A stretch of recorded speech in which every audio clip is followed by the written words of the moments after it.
नमस्कार साथियों, मैं सुनील स्वागत करता हूं आपका आपके अपने यूट्यूब चैनल ई मित्र सीएससी हेल्पलाइन में।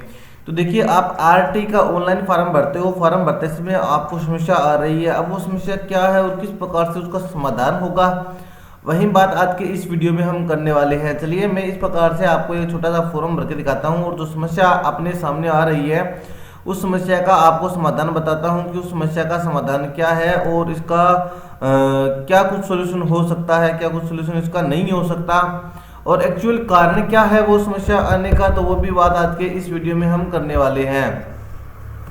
चैनल को सब्सक्राइब कीजिए, बेल आइकन को प्रेस कीजिए और इस वीडियो को आपके दोस्तों के साथ में ज़्यादा से ज़्यादा शेयर कीजिए। फार्म किस प्रकार से भरना है इस पर मैंने एक अलग से वीडियो बनाया है, वो वीडियो देख लीजिए, आपको पता चल जाएगा। यहाँ से आपको जेंडर सेलेक्ट करना है, कुछ भी सेलेक्ट कर सकते हो, विकलांग है या फिर नहीं है वो भी यहाँ पर आपको सेलेक्ट करना है, यस या फिर नो वो भी यहाँ पे आप सेलेक्ट कर सकते हो। बीपीएल स्थिति बीपीएल है या फिर नहीं है तो वो भी यहाँ पर आपको है जो सेलेक्ट करना है। चलिए, मैंने यहाँ पे बीपीएल सेलेक्ट कर लिया। अब यहाँ से आप पात्रता जांचने वाले ऑप्शन पे जैसे ही आप पात्रता जांचने वाले ऑप्शन पे क्लिक करते हो, आपके सामने इस प्रकार का एक पॉपअप शो करता है। बालक की जन्म दिनांक वर्तमान समय में 3 साल से अधिक व 4 साल से कम, या यहाँ पे देखिए एक या लिखा हुआ है, या 6 साल से अधिक व 7 साल से कम होना आवश्यक है, अन्यथा बालक आवेदन के योग्य नहीं है। अब ये कंडीशन क्या है? 3 साल से 4 साल और 6 साल से 7 साल, ये क्या सिस्टम है? तो देखिए, इसके बारे में मैं आपको बता देता हूँ। अभी शिक्षा नीति में सुधार किया गया। शिक्षा नीति में सुधार होने के बाद में अभी एक सिस्टम चालू किया गया है, पी+पी। इस प्रकार से एक अलग अलग क्लासें रखी गई है। जैसे हम पहले बोलते थे कच्ची पहली, पक्की पहली, और उसके बाद में पहली क्लास आती थी, उसी प्रकार से अब सेमेस्टर सिस्टम लागू कर दिया गया। एजुकेशन प्रणाली है जो लागू कर दी गई है। अब हम जो बात करेंगे वो बात ये है कि बच्चे की जो उम्र है वो 3 साल से अधिक होनी चाहिए और 4 साल से कम होनी चाहिए, अन्यथा 6 साल से ज़्यादा होनी चाहिए और 7 साल से कम होनी चाहिए। इन दो कैटेगरी के बच्चे ही ऑनलाइन फॉर्म भरवा सकते हैं। अब उम्र की कैलकुलेशन है, जो एज कैलकुलेशन है वो किस प्रकार से की जाएगी, तो इसके लिए हम इसके नोटिफिकेशन में चलते हैं, गाइडलाइन में चलते हैं। तो यहाँ पे देखिए, पेज नंबर 5 के ऊपर आपको इस प्रकार का लिखा हुआ मिल जाएगा, आप देख सकते हो।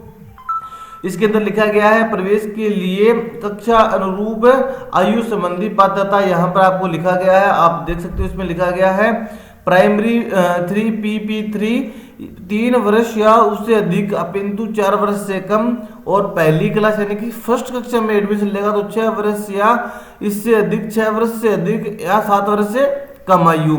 अब जो एज की कैलकुलेशन होनी है वो 1 जुलाई 2024 के हिसाब से होनी है, यानी कि 1 जुलाई 2024 के हिसाब से ही इसकी कैलकुलेशन की जाएगी। अगर 1 जुलाई के बाद 1 अगस्त आ जाता है तो बच्चा अपात्र हो जाता है। तो ये बात भी आपको यहाँ पे ध्यान रखनी पड़ेगी। तो एज कैलकुलेशन के लिए आप सिंपल सा मेथड आपको बता देता हूँ, आप मेथड यूज कर सकते हो एज कैलकुलेशन।